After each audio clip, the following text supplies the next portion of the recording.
right, welcome to another episode of the Block Reward Podcast. We are live. We are always live. We are live this week with a special show. Our first repeat guests, two of them, John Ely and Seb Bunney from Block Rewards. Welcome, fellas. Thanks for having us. It's honestly a pleasure. We've just spent a few days together, but nothing beats spending time together. So I'm looking forward to chatting. Yeah, it's cool. We've been doing the pod for about a year. Company is celebrated its first birthday in July, and thought we would sort of celebrate that with a opportunity to get in person and press the flesh. What are we going to talk about today? You know, I think for those that aren't familiar with Block Rewards and our story, starting off with a bit of kind of the inception, like how did this come about, Scott? Because I think people are probably curious, and to be honest, I'm curious. Yeah, I often ask myself that question. I think how did we get here? But the real story is when I first started learning about Bitcoin, I was I think everyone as they go through a Bitcoin journey relates it to their personal life first. As you make sense of it. And my background is kind of compensation and benefits. So my first big aha moment after I realized Bitcoin was a legitimate technology and an improvement in money this thing is going to be a part of the employee-employer relationship somehow. So I thought about it in terms of like, is it pension insurance? Is it a perk? It's like this. So this is something that's going to have to kind of carve its way into a very like established system already. And I was looking around the landscape for what existed already, and there was a Canadian company in Edmonton called Bitcoin Well that was offering a Bitcoin savings plan. And I just thought the idea was so cool. Like, why can't we just start with something very simple, which is an employer-sponsored avenue for employees to buy Bitcoin through payroll and maybe have their employer incent them with some kind of like matching program. And so I got in touch with those guys, and these classic Bitcoiners, they just it was something they were doing themselves, and they wanted to make it available and see what happened. And I just wanted to be involved with it. And so some time passed, and the market crashed. It wasn't like companies were lining up to offer their staff this thing that had dropped like 80% in 10 months. And that was really like, that was crazy times, right? So Adam O'Brien, who was guest number 1, the Genesis episode of the show, actually reached out to me to let me know that they were going to be mothballing that product. And I just had a ping of like, this thing on its own is the foundation for an entire company. And that was the start. We moved very quickly. That was last spring. And that was how Block Rewards began. We transferred that over, and it started as just me. I'm curious, like when you think about, when you approached Adam and Bitcoin Well, did you have an idea for what this may look like? And that's where you felt like Bitcoin Well and this opportunity presented itself? Or do you feel like when the opportunity presented itself, you were like, you know what, I think I can take this idea and run with it? Like, did you come in with an idea, or do you think you kind of took it and run with it? Yeah, I mean, it was probably for sure it was the second one. I think like in my mind, it's just so obvious that people are going to want to earn Bitcoin and companies are going to want to pay it.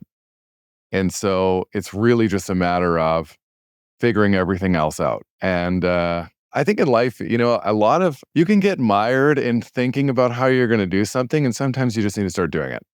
And so that was really the impetus to put your toes on the ledge and leap, and then see. You're good at leaning into things for sure. Yeah, but it's been a wild ride, and so then we met, Seb. So that was July, and about maybe a month and a half later, there was a block party, a Bitcoin event called the Block Party that happened in Vancouver.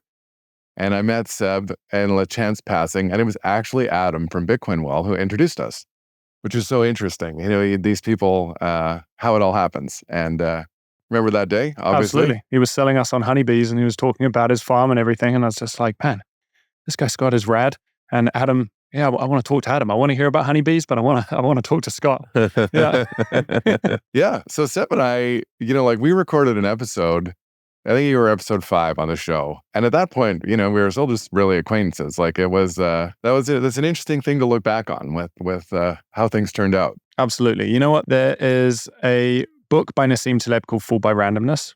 And he talks about how many of these things in hindsight look like this very clear path trajectory.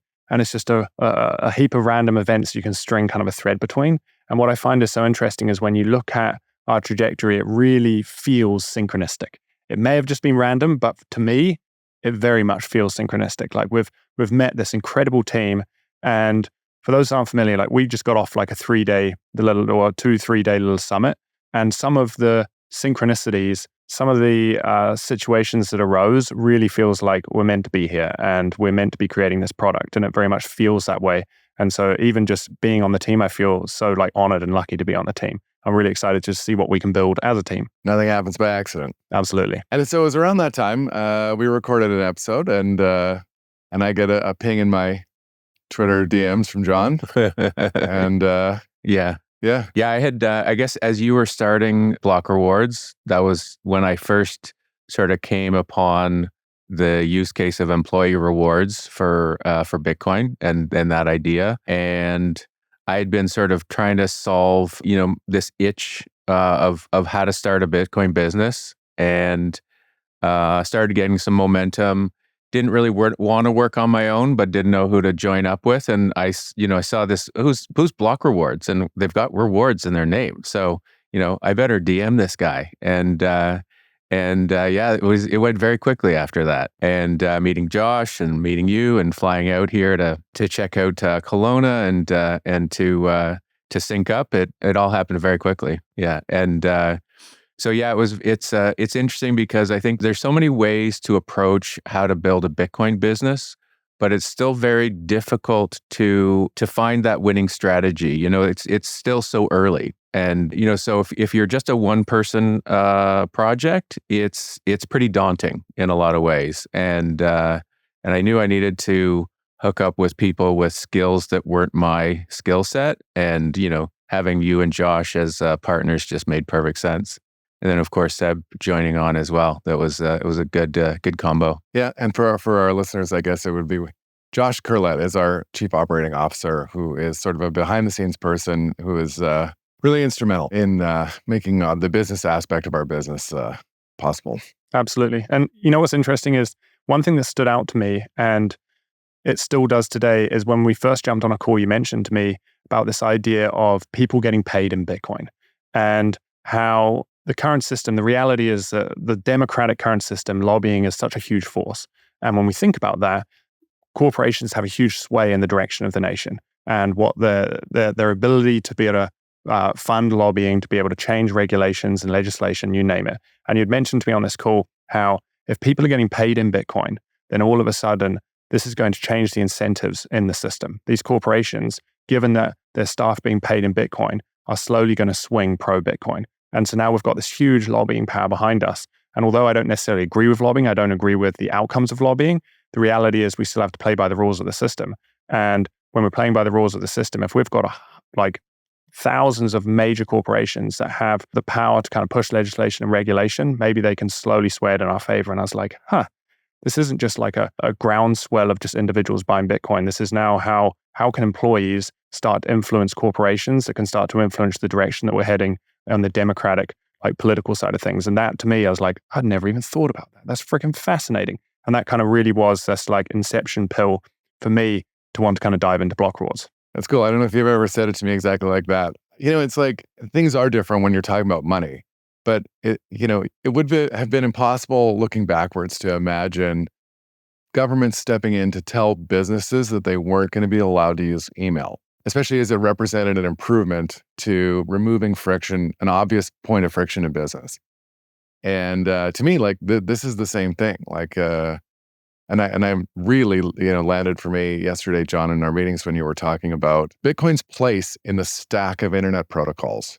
which I think is a really big idea for people to understand. Yeah, I mean, so I started building software in 1999, and it was just the internet was an open field, and it just felt like you could build anything and you could create anything in this new digital world. But we ran into the payments problem. Like, you could not route a payment through the internet. It had to go through a bank. And so it was not, you could move these digits all over the place, but once it became money, it was very slow. And so we actually built our first CRM software almost as if money could be transferred, and we literally ran into the problem. And so we went on and built a successful CRM system, and we're selling software to financial services industry. But essentially, we would do all the data manipulation and manage the CRM day to day. But then with our clients, we would be sending the money basically every 2 weeks.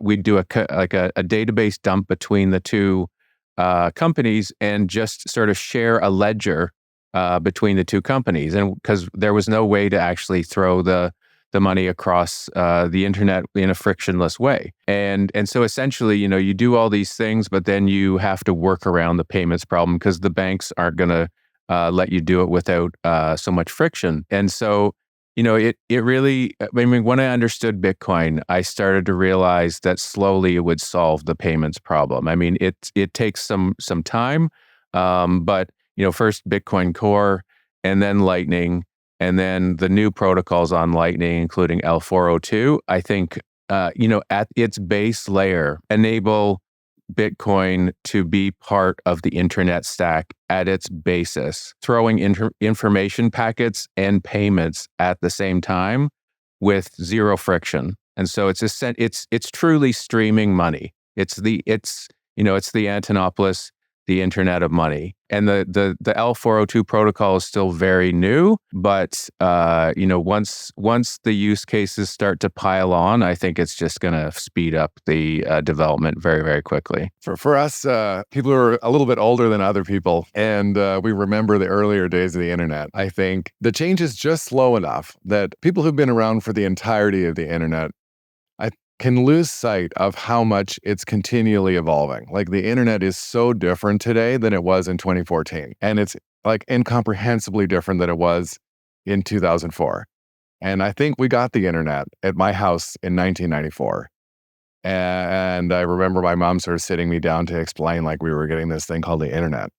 And that was like just one of these moments that sticks out in my teenage years. And like, the internet itself is a continually evolving technology with no endpoint, right? And this money thing is going to absolutely change the way we think about kind of the digitization of everything, right? The online, the way we think about consuming products, purchasing, interacting. Like, money is the missing piece to like really speeding this thing to light speed. I couldn't agree more. And I think when I look at it from the perspective of like a mountain biker and tools and nuts and bolts, you have metric systems, you have imperial systems, you have all of these various systems that you need different tools for just to achieve the same result. And when we think about money, when we think about language and just exchanging information, if you're able to just have a standardized system, one that everyone is able to communicate on, just the efficiency gains on that alone are just mind-blowing. And I think that fiat currencies, every single country essentially has its own currency. And they've got exchange rates, you've got intermediaries between those exchange rates, you've then got the internet, you've got companies that then manage those payments, thousands of different companies, and it's just all of those add layers of friction.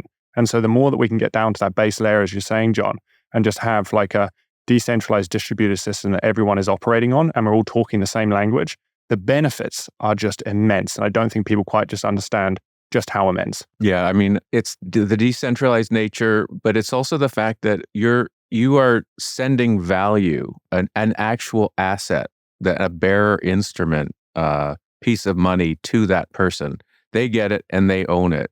Everything else before that was basically a debt-based money. And so, you're always sort of going, in smaller or bigger increments, you're going into debt to get what you want on the internet, because you're essentially fronting your money, for a monthly subscription so that you can have access to this thing for 30 days. Whereas if you can actually pay as you wish for it, as you need it, and pay with a bearer asset, it's a perfect exchange. There's no debt. There's no, it's a pure value transfer. I think that's something that people don't quite understand, how revolutionary that is, and how we kind of have this feeling that we need to go into debt in order to get something we want. Whereas I think with Bitcoin, it's going to literally turn that on its head, and we're going to start to actually feel the wealth that we have and be able to apportion part of it to someone else who then can also accumulate wealth themselves.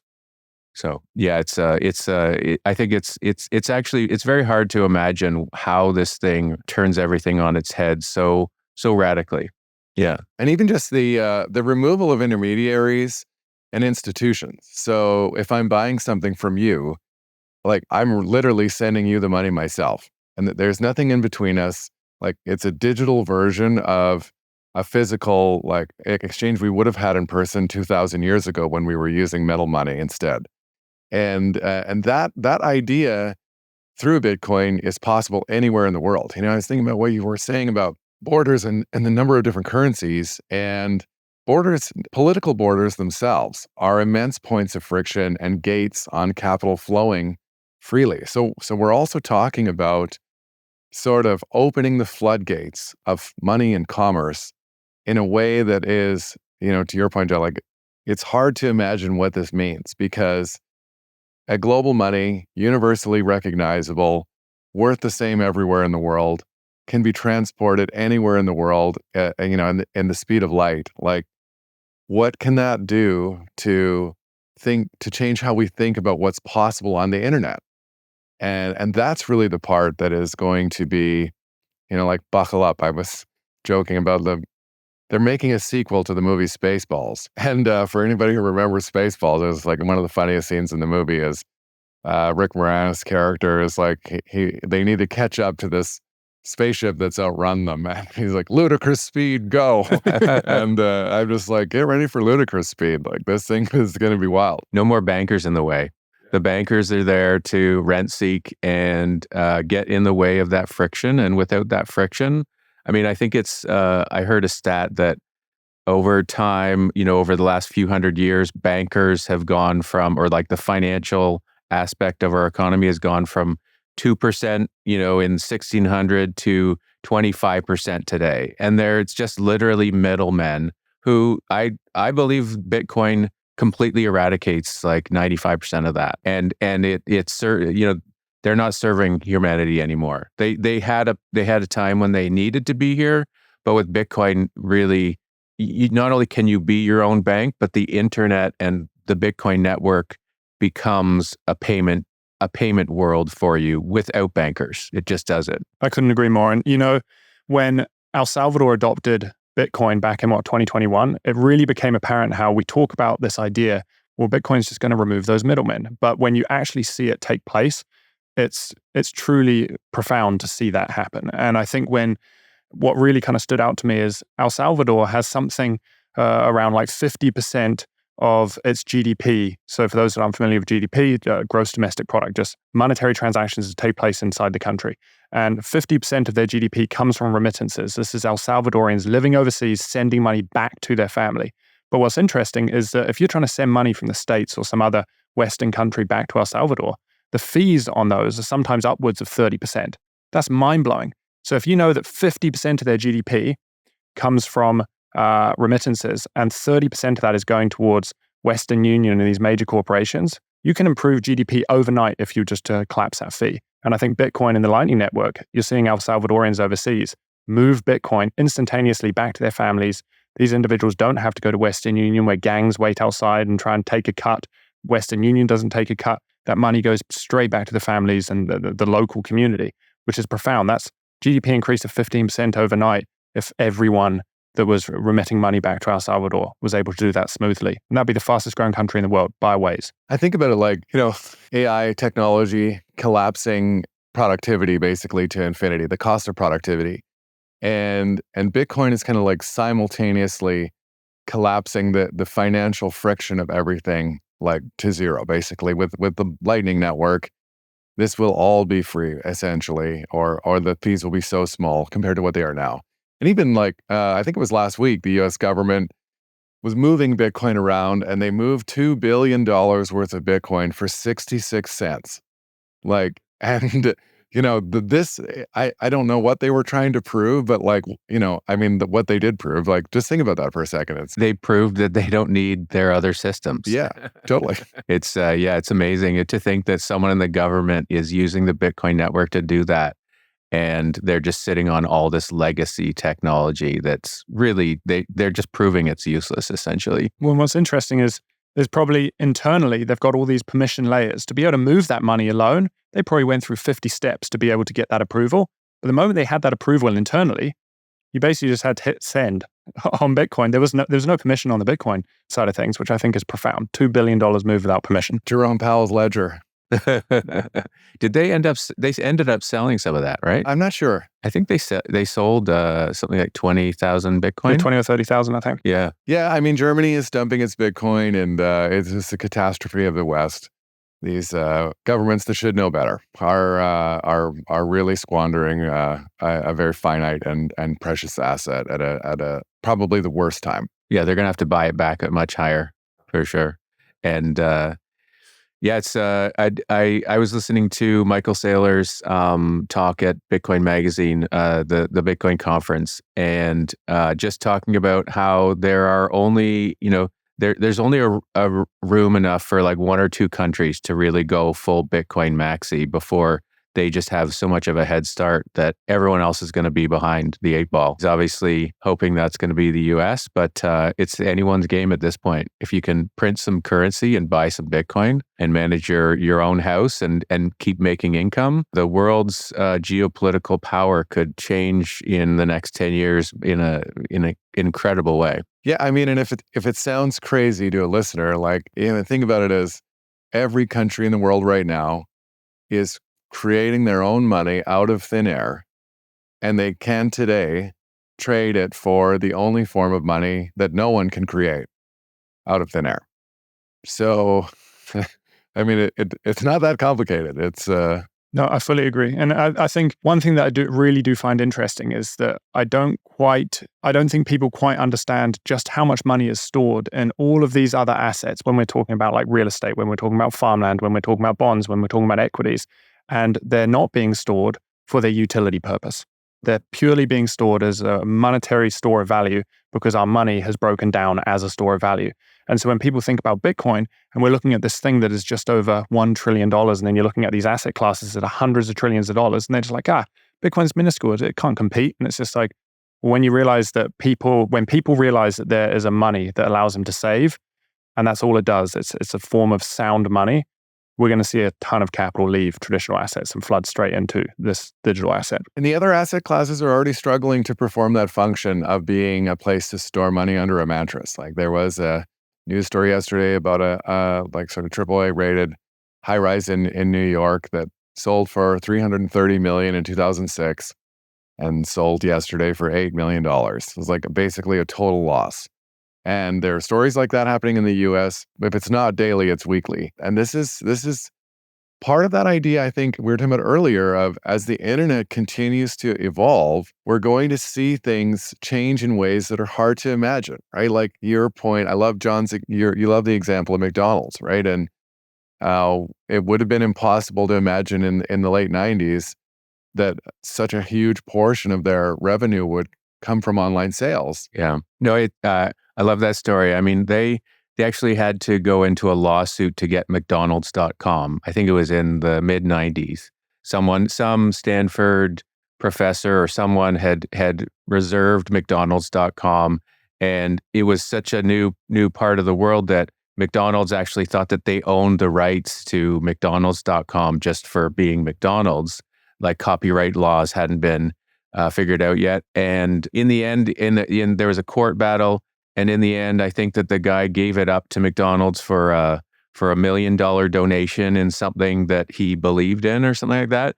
But essentially, they just put up a crappy brochure on McDonald's.com for about 5 years. And I was even back then, I was essentially an internet maximalist. Back then, I knew that every company would be a Bitcoin company, or sorry, an internet company, but I didn't know how. And I would never even in that state, I would never have assumed that so many of McDonald's orders would eventually come through the internet. I mean, with Uber delivery and all that, the idea of ordering a burger over the internet, and these burger flipping restaurants are actually literally internet companies. I mean, not only just how they deliver their food, but also how they take orders and how they communicate within their business. It's so the proliferation of the internet, even to the people who were the biggest believers, is still incredible. And I think that's true for Bitcoin as well. It's just, we just can't imagine what it's going to be like in the future. And it's exciting to be working in it.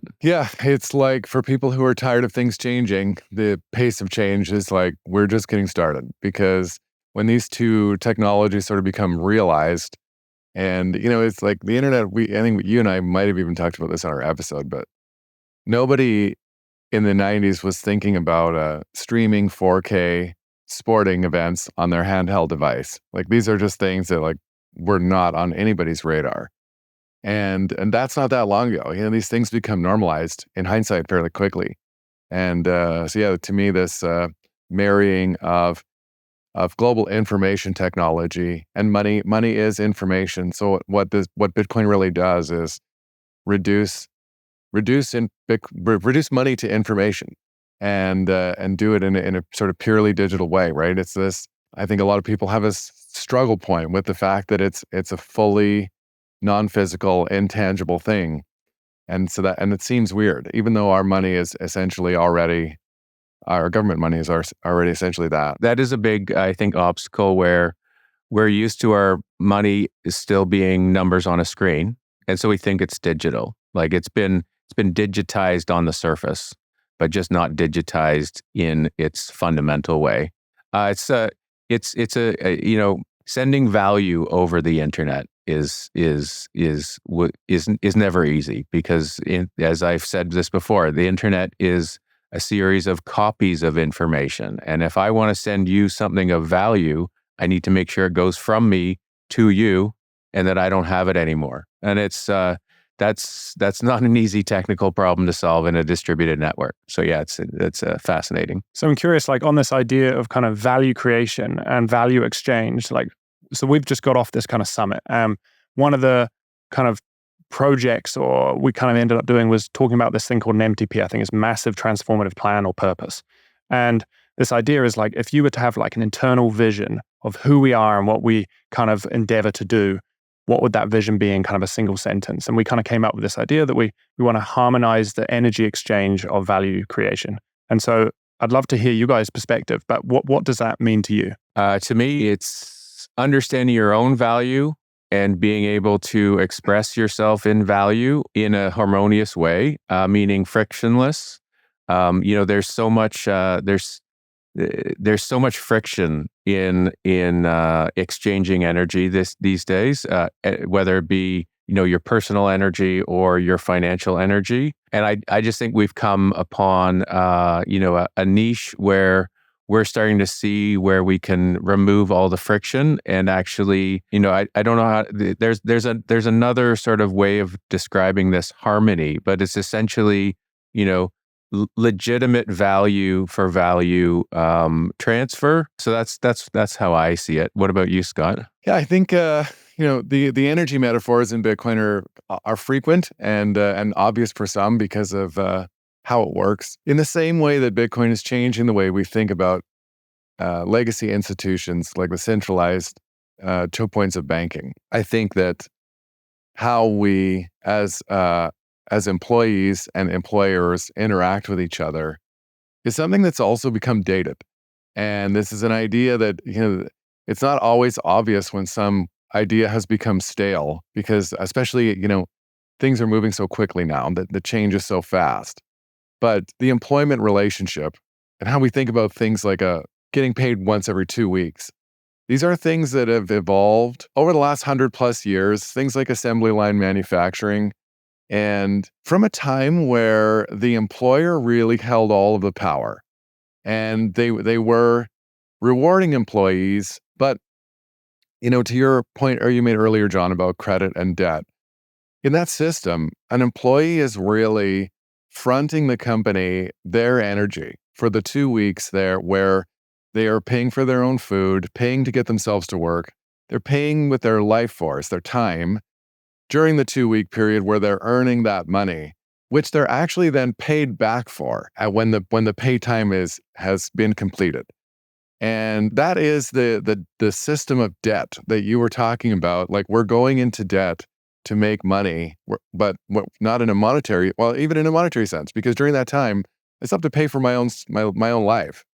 And so this exists because of how it had to exist before, but I think it's very symptomatic of the rigidity of the centralized systems of the 20th century are struggling to function and stay liquid as the world becomes faster and more digital. So to me, what that statement is about is like, it actually, what we're talking about in this evolution of information and the internet, it's going to have to fundamentally change the way we actually think about being compensated for work we do. And all of these things are going to have to get as fluid. So, part of that is this idea of like bringing the event closer together where the work happens and the compensation tied to it also happens. And it's this idea of like, as it's going to become as near instantaneous as we can. And I think that it's also like, there's a reason why people are starting to feel like it's a challenge to make a go of it in society. And it isn't divorced from the disconnect that happens between the work you do and when you receive the money for that work. Like, as everything becomes faster and faster, we need that money now. And so I think these are all ideas that are experiencing sort of like a coming of age. People are starting to get to the point where ready to think about it. I wholeheartedly agree. I really like how you put that. And I think that the way we tend to look at the world from the kind of traditional lens is that the employer and the employee relationship, the employee is kind of subservient to the employer. But in reality, when you look at it through that free market lens, every single time a transaction takes place, there is value being created on both sides. And I think the employee is offering value to the employer by helping them fulfill whatever the business's purpose is. And so being able to, as an employee, feel fairly compensated, as in I'm being compensated in a money that actually supports me. And over time, hopefully, I'll see my cost of living decline in relation to Bitcoin. I'm being paid in the money that allows me to show up more authentically. But not only that, and to your point, Scott, at the moment, the employee is fronting the business until they get paid, whether it's bi-weekly or monthly. And so if you're able to collapse that into something that is as near as real time as possible, they're also feeling fairly compensated and rewarded for their energy expense. And so I think that it's truly profound when you start thinking about the fact that this is just a relationship and there's value being provided on both sides. I think that it creates a more fair, equal playing field environment. That's beautifully said. And it makes me think as well, like, this is already a point of friction that every business and every employee is experiencing. So whether the issue is that there's a lack of understanding that there is a solve for this problem. But if you even think about the idea of paying your staff in a currency that is continually becoming worth less and less as a feature, like, there's nothing broken about the money. It's designed to become less valuable into the future. So as a company running you've got your employees, your profit and your expenses, but if you know that the money is going to be worth less next year and the year after, then you need to account for the fact that you're going to have to continually pay your staff more and more of that money, which in itself is something that, we don't always just stop to think about, why things are the way they are, because obviously everybody does it. But that one thing is a massive point of friction on any enterprise if you really just think about what the mechanics of what's happening. Yeah, no, I completely agree. It makes me think about, the old way of the apprenticeship, right? Someone would get hired and apprentice under, a builder, like a stonemason or something like that. And they would be learning while they're working, and sort of their energy would have a value, maybe a little less because they're apprenticing, but there's not this notion of you need to go off for 4 years, go into incredible debt in order to become a valuable person. Like, you can show up and you can add value right away and then learn while you're on the job. It's just a less friction on the sort of exchange of value, essentially. And I think, the fact that we have to cancel all the student loan debts and go into, ridiculous debt, and you just start at start on the hamster wheel from day one. And it's just, to your point in your books, it's just not the best way for us to psychologically live. We're living in fear. We're living in debt, trying to get ahead. And it's the people who own all the resources who are extracting that value. And what's interesting is, like, we're living in confusion as well. People have no idea to the extent that their productivity is just being slowly kind of eked away from the current system. And during kind of the peak of inflation, what was it, in 2021 going into 2022, I think Canadian CPI hit something like 9-10%. And at the time, I was working for the municipality of Whistler, and we had this kind of big meeting, and the big head honcho came out. There's probably like 20 of us in a room. He comes out and he was like, you know what? You guys have been working so hard this year. I'm going to give you guys a 5% pay rise. And everyone just freaking cheered. And then I put my hand up and I was just like, I don't think people quite understand that inflation is 10% right now, which means you're actually earning 5% less this year.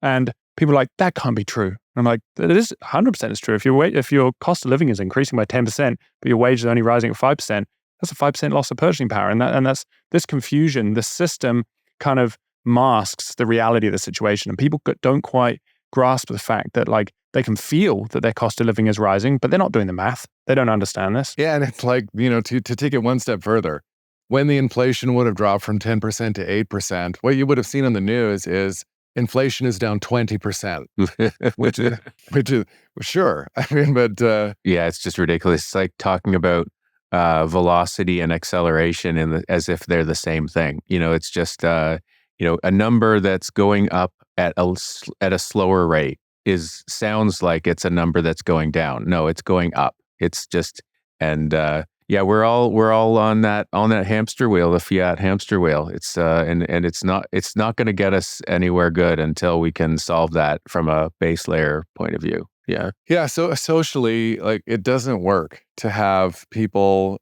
getting off a shift and sitting in their car, and the first thing they have to do is go on social media to just vent out their frustration of how hard it is just to be a person in society. Like, you don't have to be a genius to understand this is just no way to build a cohesive social structure. And, I think, and that part is like, it doesn't matter whether that evolved on intentionally or not. The reality is that's where a lot of people are right now. And so something about compensation has to change. Like, it just does, because you can't have people, to your point, taking on all this debt. Most people, I think, just really want to be a contributing person in society, enjoy their life, have a family, things. You should be able to do that. And if you're working full time, it's not about minimum wage or, it's not about that. It's about value exchange and value creation and money just working properly. I think that this is the thing that has really, it's a problem that moves just slow enough that it's very difficult to comprehend how much things have also changed. Like, I love to talk about how when I was in university in the late 90s, nobody who was at university worried about owning a home. Nobody. Like, it was like, we're at university, we're all gonna get out into the world, and like, these things were still givens. And that's really not that long ago. Like, and today it's completely reversed. I would say most people in university probably feel like home ownership, if they're in a big city especially, is maybe not realistic for them ever. Yeah. My parents bought their house and their cottage with no mortgage. Prices were cheaper then compared to wages, and they were successful enough that they could just buy a house outright. That's just absolutely, out of the question these days. And I love how no one's saving anymore. I mean, you are socking away money, but you have to invest it. There's no savings anymore. I mean, no one puts money in a savings account. And this is, Bitcoin can make savings, a real thing again. All these people who, don't care about learning about finances, they are falling behind because they literally just have been saving their money the way that, 40 years ago worked. It just doesn't work anymore. And you shouldn't have to be a financial guru to just stay ahead. Those people who get off the shift and, they get onto TikTok and complain about it. It's like those people after those days, they're now actually expected to figure out where to put their money in some kind of, out of the risk curve asset, and it's ridiculous. We should be doing the job we're told to do, and we should be able to live a decent wage. No, and the repercussions of this are just kind of unfathomable. And I think this is what I really try to talk about in kind of the hidden cost of money is just to what extent does money really weave its influence into how we show up as individuals?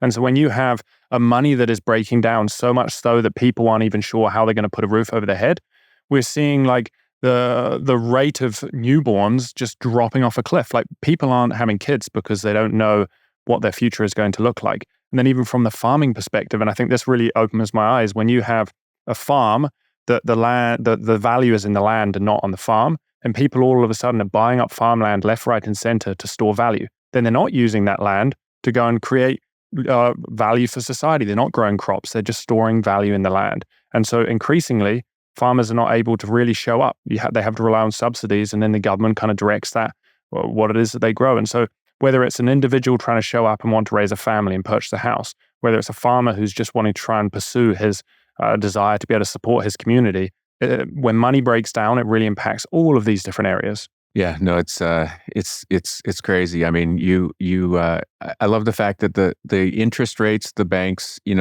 now have higher interest rates, but they didn't increase the savings account interest rates. Like, how does that make sense? How do they get away with that? It's just like another rug pull, and everyone, the smaller and smaller number of people are getting a chance to be exposed to the abundance of our world. This, value creation. It's becoming a 1% world, and that's the fiat system. That was one of those kind of tipping points for me. Again, when you start diving into more like free market economics, Austrian economics, when you kind of come to this realization that what are interest rates? Well, interest rates are just a measure of risk in the economy. Interest rates are, hey, I've got spare capital and I'm willing to lend it to you, but I have to be rewarded for one, not only the risk of you defaulting, but also I'm lending you capital. So I want to be rewarded above and beyond inflation. And when we look at our current centralized system, those in positions of power that kind of govern the monetary system, most of the time, interest rates are sitting below inflation. So what does that mean? That means that those that have capital that are in a position to be able to lend are actually spending money to lend their money to someone else, which is mind-blowing. And then you just got to ask the question, well, who's the biggest debtor? Who benefits from this? Well, it's the government. The US government is the biggest debtor globally, and in most countries, the biggest debtor is their government. And so they're in a favorable position when they can borrow from their populace at rates below inflation. They're being paid to borrow money from their populace. Yeah, almost want to just let that sink in for a second. What's tragic about that point, Seb, is functioning money is a tool to provide certainty.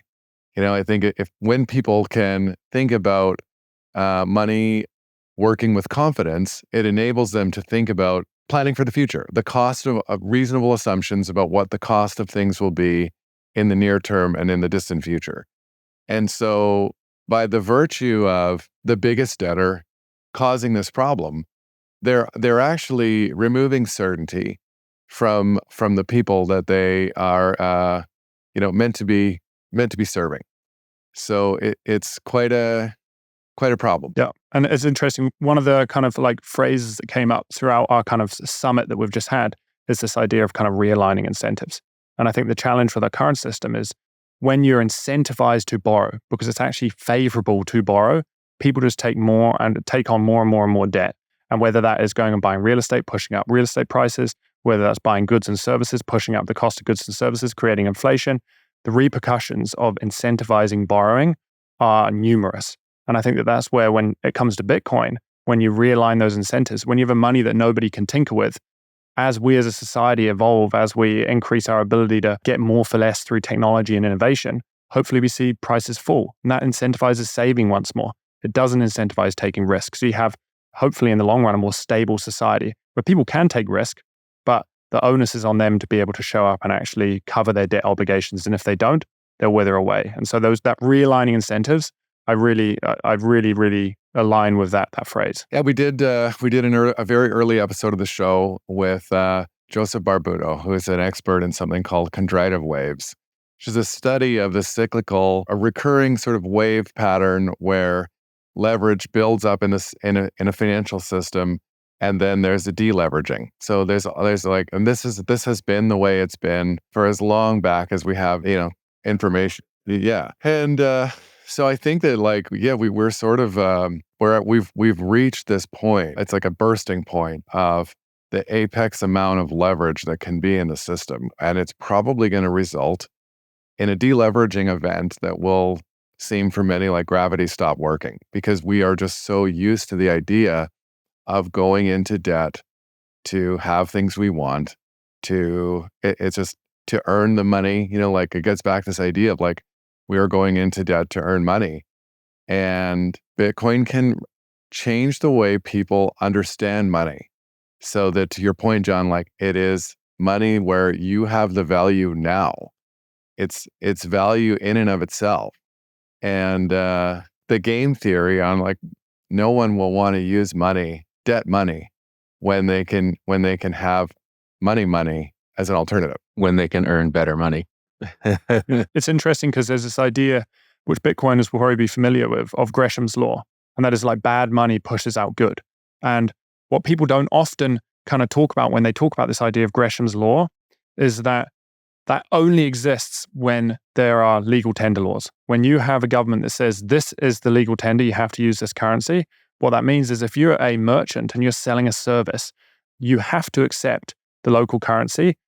The individual who is coming to pay for that service can demand that you accept that local currency because of legal tender laws. So over time, the merchant has to they can't request the better money. They can't request gold. They can't request Bitcoin. They have to accept Canadian dollars, and people are going to want to get rid of their bad money and hoard their good money. Whereas what's interesting in a free market is it flips that on its head. If there's no legal tender laws and you're a merchant, you're not going to accept the paper. You're going to accept the gold, or you're going to accept the Bitcoin. And so I think that, again, those realigning the incentives in a free market system where you allow currencies to play on an even playing field, those that don't offer value or support the individual are slowly going to wither away. And those that actually offer value will slowly rise to the top, given that people are not going to accept the poor money. Yeah, and I think, people will want to say that that's not going to happen and countries will never let it happen. But Russia just made a big announcement about settling international energy deals in other forms of money, including Bitcoin. And unless there is a total consensus and solidarity among countries, free market principles, right? And it has started with El Salvador, but in Nashville, you mentioned Bitcoin conference, right? For people who aren't aware of this, Robert Kennedy Jr., Cynthia Lummis, Donald Trump, like everyone was talking about the idea that the US government is going to consider in the very near future holding Bitcoin in the same way the Federal Reserve holds gold. Yeah. And if the Americans are doing it, things are bad, right? Because they're the ones that have the money printer. And if they're starting to wake up to the fact that their money is in decline, then all money is in decline. There's not a single money that will outpace Bitcoin. And it's not even that politically favorable to go up there and support Bitcoin these days. It's still so small, but it's the nexus of the future. So these people are starting to realize, partly because there is a growing population of people who understand Bitcoin, but just because the money is so broken. I mean, it's broken our food system, it's broken our health system, it's broken, every system out there, and everything is downstream of money. And so these people who are in a position of power and starting to understand Bitcoin, that's going to have an amazing knock-on effect with with all the other countries. And I would imagine that there have to be a bunch of countries that are starting to get it, and they're just buying Bitcoin quietly. And, we just have to hope that someday Canada's going to get on that train. I mean, it's not going to happen. Things are going to get worse before it's going to get better, but we can create a foundation where when the right minds get in place, they're ready with the tools to actually turn this thing around. I mean, these are cycles that have played out in history already, right? So countries moving on and off the gold standard, this idea of chondritic waves exists because hard money creates prosperity, and then that leads to people wanting to get loosey with leverage. It's a natural rotation of human nature. But it's not like this has never happened before. Paper money systems always blow up. And it's just the lifespan of these cycles is just long enough. It's like just longer than one human life. And so I think as we head into this time where money is obviously not working the way we're all used to, it's just not obvious yet for everyone what's. Yeah. And then you see these wars popping up, and it being fights for hard assets, and the conflicts arising today, I think, are not necessarily a direct causal because of the money being broken, but we're at that part of the cycle. We're at that fourth turning where things are going to have to get there's got to be capital destruction at some point, and it's been held on for so long that warships are going around the world, and I think that. As I said, I think things are going to have to get worse before they get better, and we just have to work towards that point where we can build up again and deleverage. It's not going to be beautiful, like Ray Dalio says, but do it as prepared as possible. And I think as technology is advancing as well, these cycles are slowly increasing or condensing in time. And so I think that people become more aware of them. And with the information age as well, information is being shared so freely. Well, there's still obviously friction on that and the suppressing of information, but ultimately information is being shared far more freely than, say, in the 1930s and the Depression. People were very much not in tune with what was happening. So I think that people are feeling the effects, and people know something is wrong. And to a point that you made kind of over the last couple of days, Scott, which is that the cat's out of the bag. Once a country like the US announces, hey, we're potentially going to buy Bitcoin and place it in our reserve, that's very different to a country like El Salvador saying, hey, we own a little bit of Bitcoin. And this is the largest nation in the world, the most powerful nation in the world, saying that they're going to potentially buy Bitcoin. So whether they actually proceed with it or not, other nation states are going to be scrambling right now trying to figure out, we need to figure this out. Yeah, it's in the collective consciousness, as you said. Yeah, I mean, it's hard to imagine what the next 5 years are going to be like. But it's one of the things that I've noticed is over my period of being in Bitcoin, you see the different cohorts of people who understand Bitcoin, and it keeps evolving. So it used to be just a bunch of libertarians and sort of people out on a certain extreme. And then it becomes a bit more mainstream and a bit more mainstream. And one of the things I love about the team at Block Rewards, including like us, but also the other guys that have joined, is you can see these incredible talents coming into the space that weren't there. The problem is becoming more clear to more people. And generally speaking, Bitcoin, you have to take a while to learn Bitcoin. So you need to be a curious person with skills and sort of smarts. And I'm just very bullish on the new cohort of Bitcoiners, because they bring a lot of skills, and they really will be able to translate the problems into a solution. Yeah. Future is bright. The future is bright. We need to go through a few difficult years, but I think the future is bright. Yeah. And I think we did speak about this, and I think that is so fascinating, which is like Bitcoin does have a branding issue. Bitcoin's branding issue is the fact that it is freaking intimidating. And many times we're talking about technology, we're talking about cryptography, we're talking about anarcho-capitalism and all these things. And in reality, Bitcoin is just money. That is all that it is. And so when the average individual grasps the fact that, hey, Bitcoin just allows me to show up more authentically in life and allow me to pursue the things I want to be able to pursue, I think that's when the masses are going to be like, my God, our money is broken. We need to move towards something that actually allows us to show up more authentically, because I think that's when we have a healthier society. Yeah, I think, wasn't it Tomer who said Bitcoin is just money, meaning it's money that has a sense of justice to it? Yeah. And that's all it is. It's just money. Yeah. It's just money. I mean, 20 years from now, we're going to be using Bitcoin just like, you're using Facebook today. Like, we're not even going to think it's the internet anymore. It's just real life. It's going to be embedded in everything, and that will raise all boats. It will make everyone's life a lot better, and remove the unfair power, the unjust power that people have over our money. Yeah. What's interesting is I was reading a book recently that came out in something like 1912, 1913, and it was talking about the previous 100 years and how the longest period of deflation that the US ever experienced was from like 1860 to I think 1890. And during that period, when prices were effectively falling, people's cost of living was getting cheaper, we saw the emergence of the middle class. And I think that many of these historical events have kind of been scrubbed from the history books. We talk a lot about inflation, how we need inflation for growth in society. But inflation at the same time is creating so many of the byproducts we experience. We're seeing just kind of the wealth inequality as a result of inflation, as people can no longer show up authentically. Guys, it's been a lot of fun. Maybe we'll stop here. If you final thoughts before we sign off. Can't wait to have a podcast booth in an office. Coming soon. It's such a pleasure working with you guys, and such a pleasure being able to sit down and chat. And so I really value the team and really value Block Rewards, and I feel so honored to just be able to be here. Yeah.